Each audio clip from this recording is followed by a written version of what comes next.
Dallas Edmonton 19-20, 120-125 home favorite with Edmonton total 6. No way from a side perspective I look at anything but Dallas here in this hockey game. And what another interesting thing here with Dallas is you got the Ben Bishop, Ken Hitchcock angle from the last game.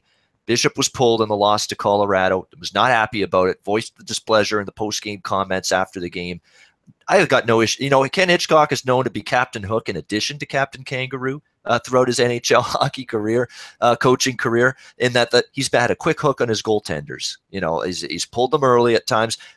I had no issue, none, zero, with him pulling Bishop the other night. Bishop did not have his A game from the beginning. He was fumbling pucks, bobbling pucks, was very unsure of himself throughout that hockey game. No issue, none. For Hitchcock pulling him.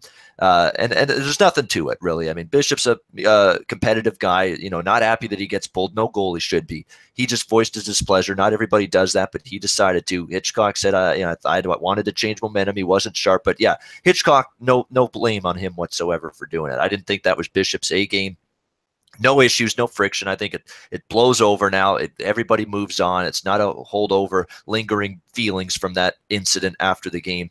Look at Hitchcock goes right back to Bishop tonight in net. Watch Bishop be great tonight. You just have that feeling. Watch him be terrific in net.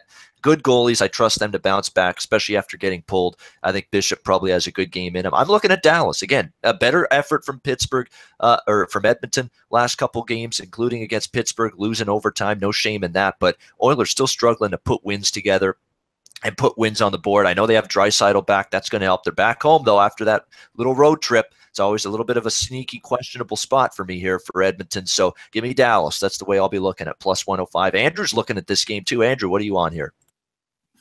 Yeah, I'm on Dallas as well. I think there's no option besides Dallas in this one. I think that this is a perfect matchup, a dream matchup really for Dallas right now, as they're a team that's kind of growing as the season has gone on. One thing I will say for this Dallas team, though, is that they have struggled a little bit on the road. They have done really well at home. But I think as far as this Dallas team goes, they're one of those teams that's meant to capitalize on broken opportunities and defensive mistakes. And I think that's exactly what we see out of this Edmonton Oilers team. And I think it's what we'll continue to see until something is sharpened up out of these guys. I really don't like what Edmonton's been doing in the playoffs last year. Even I saw a couple shades of it where they just couldn't clear the puck out of it. They couldn't even cover the puck really when it was in their own end, and just simple things like that. So I think with the talent that Dallas has, look back to last game. It's a very low scoring game. They struggle to score goals really all year long. Of course, nobody else but Connor McDavid steps up, sends the game to OT, and of course they couldn't come out with the win in overtime. But when you've got Connor McDavid and a couple of your top guys being the only people that can put the puck in the back of the net, it's not good.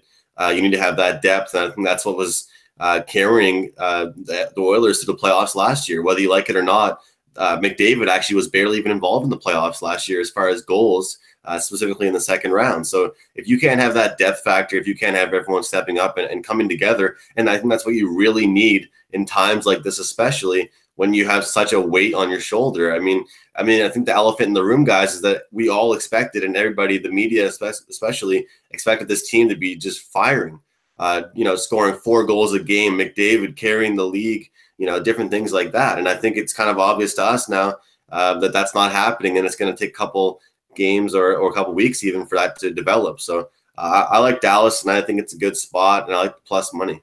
Yeah, I like the spot. And again, I love the Bishop angle. Watch him go in there after getting pulled the other night, having a little, not confrontation, but little tiff with Ken Hitchcock. Watch him go in there, be great tonight. It wouldn't shock me one bit to see that. So yeah, Dallas with the plus price, worth a bet to me.